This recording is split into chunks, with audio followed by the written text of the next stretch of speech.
नमस्कार। BSc first year की botany की ऑनलाइन क्लासेज में पिछले वीडियो के अंदर हमने एडियंटम के सिस्टमेटिक पोजीशंस, उसके ऑक्यूरेंस और उसके स्पोरोफाइट की एक्सटर्नल और इंटरनल स्ट्रक्चर के बारे में पढ़ा था।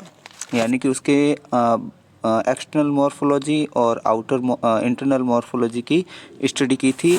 आज के इस वीडियो के अंदर हम एडियंटम के अंदर पाए जाने वाले रिप्रोडक्शन के बारे में पढ़ेंगे, यानी कि एडियंटम के अंदर जनन कैसे होता है। तो शुरुआत करते हैं एडियंटम के रिप्रोडक्शन से। एडियंटम में जो जनन होता है वो दो मेथड के द्वारा होता है, कायिक जनन, और दूसरा है जो बीजाणुओं के द्वारा या स्पोर्स के द्वारा है जो रिप्रोडक्शन होता है। कायिक जनन है जो भूमिगत प्रकंद के द्वारा होता है। अब हम पढ़ते हैं नेक्स्ट है जो स्पोर्स के द्वारा जनन या रिप्रोडक्शन बाय स्पोर। तो एडियंटम के अंदर स्पोर्स या बीजाणुओं का निर्माण है जो बीजाणुदानियों में होता है, और ये बीजाणुदानियां हैं जो पर्णकों की अपाक्ष सतह, अपाक्ष का मतलब होता है लोअर सरफेस, अपाक्ष सतह पर सीमांत सोराई में उत्पन्न होती हैं। सोराई के बारे में अपन बता चुके हैं। सोराई का मतलब होता है जो बीजाणुदानी होती है समूह में पाई जाती है, तो उसको सम्मिलित रूप से अपन क्या कहते हैं, सोराई कहते हैं। बीजाणुदानी या सोराई धारण करने वाली जो पत्तियां होती है उसको क्या बोलते हैं अपन, स्पोरोफिल या बीजाणुपर्ण कहते हैं। सोराई दिखने में सीमांत होती है, लेकिन इसकी उत्पत्ति है जो पृष्ठीय होती है या सुपरफिशियल डेवलपमेंट होता है। तो जो सोराई की उत्पत्ति कैसी होती है, पृष्ठीय या सुपरफिशियल होती है। सोराई क्या होती है कि जो मुड़े हुए पर्णक होते हैं उनके उपांतों से ढकी रहती है। इस तरह से लगता है जैसे कोई इंडोसियम के अंदर कवर्ड है। तो इसका मतलब इसके अंदर कैसा इंडोसियम पाया जाता है, आभासी या फाल्स इंडोसियम पाया जाता है। एडियंटम के अंदर है जो मिश्रित सोरस पाया जाता है। इसका मतलब होता है कि एडियंटम के अंदर जो बीजाणुदानी होती हैं मतलब मिश्रित रूप में पाई जाती है, यानी मैच्योर और जो डेवलपिंग जो बीजाणुदानियाँ होती हैं वो सम्मिलित रूप से पाई जाती हैं। फिर एडियंटम के अंदर जो बीजाणुदानी का डेवलपमेंट होता है वो लेप्टोस्पोरेंजिएट प्रकार का होता है।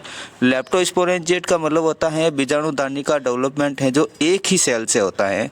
अपन पिछले वीडियो के अंदर हमने पढ़ा था कि कुछ टेरिडोफाइट्स के अंदर जो बीजाणुदानी का निर्माण है वो यू स्पोरेंजिएट बीजाणुदानियों के निर्माण के बारे में पढ़ा था। तो यू स्पोरेंजिएट का मतलब तो हमने समझा था कि कोशिकाओं के समूह के द्वारा बीजाणुदानियों का डेवलपमेंट होता है, लेकिन लेप्टोस्पोरेंजिएट का मतलब होता है कि बीजाणुदानियों का निर्माण है जो एक ही कोशिका से होता है। अब हम नेक्स्ट पढ़ते हैं परिपक्व बीजाणुदानी की संरचना के बारे में। तो जो मैच्योर स्पोरेंजिया होती हैं या मैच्योर जो बीजाणुदानी होती हैं वो दो भागों में विभेदित होती हैं, वृंत और कैप्सूल के अंदर डिफरेंशिएट रहती हैं। तो जो वृंत भाग होता है वो बीजाणुदानी का आधारी भाग होता है, और यह लंबा बेलनाकार और कोशिकाओं की 2 से 3 उदग्र पंक्तियों से बना होता है, और प्रत्येक उदग्र पंक्तियां जो कितनी सेल्स ऊंची होती हैं, 4 कोशिकाएं ऊंची होती हैं। कैप्सूल है जो बीजाणुदानी का शीर्षस्थ भाग होता है, और ये गोलाकार या अंडाकार होता है। कैप्सूल की भित्ति कोशिका की एक परत से बनी होती है, और जो वलयिका होती हैं, वलयिका की भीतरी और अर्य भित्तियाँ क्या करती हैं, मोटी होती हैं, जबकि बाह्य भित्तियाँ हैं जो पतली होती हैं। इसमें एक ओर से कुछ संकरी व पतली भित्ति युक्त कोशिकाओं की एक पट्टी होती है जिसे रंध्रक या स्टोमियम कहते हैं। तो वलयिका है जो बीजाणुदानी के अंदर शीर्ष से लेकर वृंत तक विशिष्ट कोशिकाओं की बनी होती हैं, जिसे अपन क्या कहते हैं, वलयिका या एनुवलस कहते हैं। तो एनुवलस के अंदर जो भित्तियाँ होती हैं वो मोटी भी होती हैं और पतली भी होती हैं। पतली भित्तियाँ किस तरफ होती हैं, बाहर की तरफ होती हैं, और मोटी भित्तियाँ हैं जो भीतरी और अर्य रूप से व्यवस्थित होती हैं। जब बीजाणुदानी मैच्योर हो जाती हैं तो इसका स्फुटन कैसे होता है, तो स्टोमियम और एनुवलस, स्टोमियम यानी कि जिसको अपन बोल सकते हैं रंध्रक, और एनुलस का मतलब होता है वलयिका, ये दोनों क्या करती है, कैप्सूल के स्फुटन में सहायक होती है। और कैप्सूल के अंदर सभी बीजाणु एक ही प्रकार के होते हैं, तो उन्हें अपन क्या बोलते हैं, सम बीजाणु कहते हैं, जो चतुष्क में व्यवस्थित रहते हैं। आपके सामने स्क्रीन पर जो डायग्राम दिखाई दे रहा है वो डायग्राम स्पोरोफिल या बीजाणुपर्ण के उदग्र काट अनुप्रस्थ काट का डायग्राम है। इसके अलावा जो ई डायग्राम है वो बीजाणुदानी का, एक बीजाणुदानी या मैच्योर बीजाणुदानी का डायग्राम है। तो जो डायग्राम ए है वो डायग्राम ए है जो बीजाणुपर्ण या स्पोरोफिल के उदग्र काट का डायग्राम है। इसके अंदर है जो बीजाणुदानियाँ आभासी इंडोसियम के अंदर सिचुएटेड होती हैं। बी जो डायग्राम होता है वो पर्णक के अंदर या पर्णक की सतह पर है जो बीजाणुदानियों की स्थिति को दर्शा रहा है। जो पर्णक होते हैं या पिन्ना होते हैं उनकी जो सीमा या उपांत होते हैं वो मुड़े हुए होते हैं। तो ऐसा लगता है कि बीजाणुदानियाँ हैं जो उपांत स्थिति पर होती है, लेकिन इनकी उत्पत्ति है जो पृष्ठीय होती हैं और ये बीजाणुदानियाँ हैं जो प्लेसेंटा के द्वारा पर्णक से जुड़ी रहती हैं। सी और डी डायग्राम है वो बीजाणुदानियों का बीजाणुपर्ण का अनुप्रस्थ काट का डायग्राम है। इसके अंदर अपर साइड है जो इंडोसियम होता है और इंडोसियम के अंदर की तरफ है जो सोर्स होता है। इस सोर्स के अंदर बीजाणुदानियाँ अरेंज रहती हैं। डी डायग्राम है जो बीजाणुपर्ण का अनुप्रस्थ काट का डायग्राम है। इसके अंदर बहुत सारी बीजाणुदानियाँ हैं जो एक साथ डेवलप या एक साथ जुड़ी रहती हैं और इस प्रकार के सोरस को अपन बोलते हैं मिश्रित सोरस या मिक्स्ड सोरस। बीजाणुदानियाँ हैं जो वृंत के द्वारा प्लेसेंटा से जुड़ी रहती हैं और ये प्लेसेंटा किसके अंदर होता है? पिन्ना के अंदर सिचुएटेड होता है। ई जो डायग्राम है वो एक मैच्योर बीजाणुदानी का डायग्राम है। इसके आधारी भाग में स्टॉक प्रेजेंट होता है और अपर वाला भाग होता है वो, तो अपर वाले भाग को अपन क्या बोलते हैं? कैप्सूल बोलते हैं। आधारी भाग को अपन क्या बोलते हैं? वृंत बोलते हैं। वृंत है जो लंबा और बेलनाकार होता है। कैप्सूल के अंदर दो तरह के सेल्स प्रेजेंट होती है, एक तो एन्यूलस यानी कि जिसको बोलते हैं वलयिका, और स्टोमियम। एन्यूलस और स्टोमियम दोनों के स्फुटन से ही है जो बीजाणुदानी स्फुटित होती है और उसमें से बीजाणु है जो मुक्त होते हैं। बीजाणुदानी के अंदर सभी जो बीजाणु है वो एक ही प्रकार के होते हैं, अतः ऐसे बीजाणु को अपन सम बीजाणु या होमोस्पोरस कहते हैं।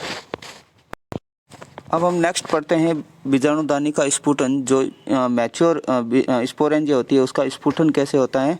तो शुष्क परिस्थिति में क्या होता है कि जो वलयिका की सेल्स होती हैं या एनुअलस की जो सेल्स होती हैं उनकी बाह्य पतली भित्ति से वाटर का है जो वाष्पन होता है या जल का वाष्पन होता है।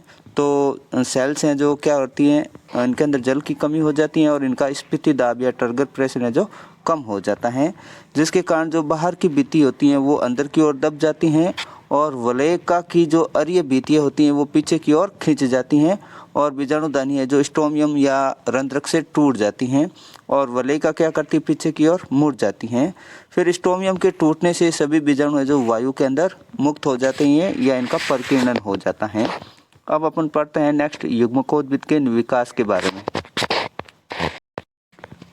एडिएंटम के अंदर युग्मकोद्भिद का विकास है जो बीजाणु से होता है, यानी कि बीजाणु है जो युग्मकोद्भिद की मदर सेल्स के रूप में वर्क करती हैं या बीजाणु है जो युग्मकोद्भिद प्रावस्था की प्रथम कोशिका होती हैं।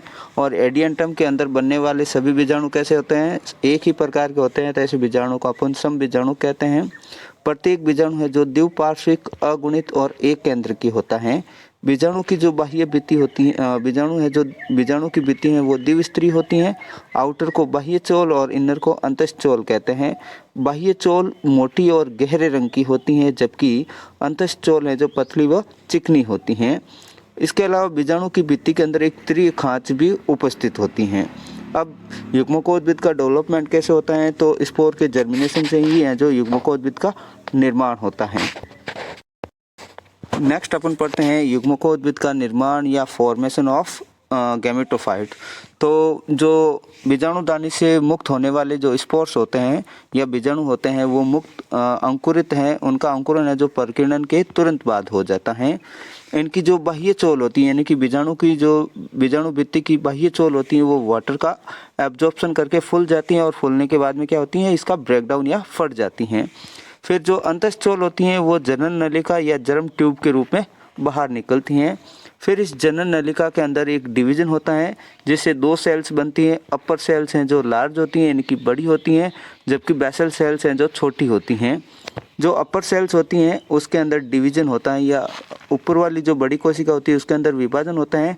तो 3 से 6 कोशिकीय तंतुओं का निर्माण होता है। कितने कोशिकीय तंतु बनते हैं? 3 से लेकर 6 कोशिकीय तंतु बनते हैं। अब 3 से लेकर 6 कोशिकीय तंतु वाली इस संरचना के अंदर एक शीर्ष भाग पर तिर्यक विभाजन या ऑब्लिक्यू डिवीजन होता है। कैसा डिवीजन होता है? तिरछा विभाजन होता है। अब जो ये 3 से 6 कोशिकीय तंतु होता है, इनके शीर्ष पर क्या होता है, तिर्यक विभाजन होता है, जिससे एक शीर्ष कोशिका या एपिकल सेल्स का फॉर्मेशन होता है। इस एपिकल सेल्स या शीर्ष कोशिका के अंदर वापस विभाजन होता है, तो एक चपटा हृदयकार प्रोथैलस का निर्माण होता है। जो आधारीय कोशिका होती हैं या आधारीय जो छोटी कोशिका होती हैं, इससे जो रंगहीन मूलाभास का निर्माण होता है, जो प्रारंभ में जो एक सेल्यूलर होता है या एक कोशिक होता है। फिर जब बीजाणु यानी कि जो युग्मकोद्भिद या प्रोथैलस का डेवलपमेंट हो जाता है या प्रोथैलस मैच्योर हो जाता है, तो आधारीय भाग की मोटाई है जो बहुकोशिक हो जाती हैं। आपके सामने स्क्रीन पर जो डायग्राम दिखाई दे रहा है वो एडियंटम के प्रोथैलस के डेवलपमेंट का डायग्राम है। तो एडियंटम के प्रोथैलस का डेवलपमेंट किससे होता है, स्पोर से होता है। स्पोर की जो आउटर वॉल होती हैं वो क्या करती है, वाटर का एब्जॉर्प्शन करके फूल जाती हैं और ब्रेक डाउन हो जाती हैं। जो इनर लेयर होती हैं या अंतःस्थोल होती हैं वो किस रूप में जर्मिनेट होती है, जर्म ट्यूब का फॉर्मेशन करती हैं। जो बीजाणु की अंतःस्थोल होती हैं वो तो क्या करती हैं, जर्म ट्यूब का फॉर्मेशन करती हैं। अब इस जर्म ट्यूब के अंदर या जनन नलिका के अंदर डिवीजन होता है, तो एक बड़ी सेल्स बनती हैं और एक छोटी सेल्स बनती हैं। बड़ी सेल्स को अपन बड़ी सेल्स से तो बड़ी सेल्स के अंदर और डिवीजन होता है, तो डिवीजन से पहले 3 से 6 कोशिकीय तंतुओं का फॉर्मेशन होता है। कितने सेल्यूलर, 3 to 6 सेल्यूलर फिलामेंट का डेवलपमेंट होता है। फिर क्या होता है कि जो आधारीय कोशिका होती है, छोटी कोशिका होती है, उससे तो ड्राइजोइड्स का डेवलपमेंट हो जाता है या मूलाभास का डेवलपमेंट हो जाता है। अब जो 3 से 6 कोशिकीय जो तंतु होता है उसके अंदर एक तिर्यक विभाजन होता है। तिर्यक विभाजन के द्वारा है जो एपिकल सेल्स का फॉर्मेशन होता है। किसका फॉर्मेशन होता है, एपिकल सेल्स का फॉर्मेशन होता है या शीर्ष कोशिका का निर्माण होता है। फिर इस शीर्ष कोशिका के अंदर और डिवीजन होता है, तो इस तरह से एक मल्टी सेल्यूलर युग्मकोद्भिद या प्रोथैलस का निर्माण होता है। तो प्रोथैलस के सरफेस पर, अपर भाग पर या सतह पर है जो पुदानी डेवलपमेंट होती है और इसके आधारी भाग से जो राइजोइड्स का फॉर्मेशन होता है।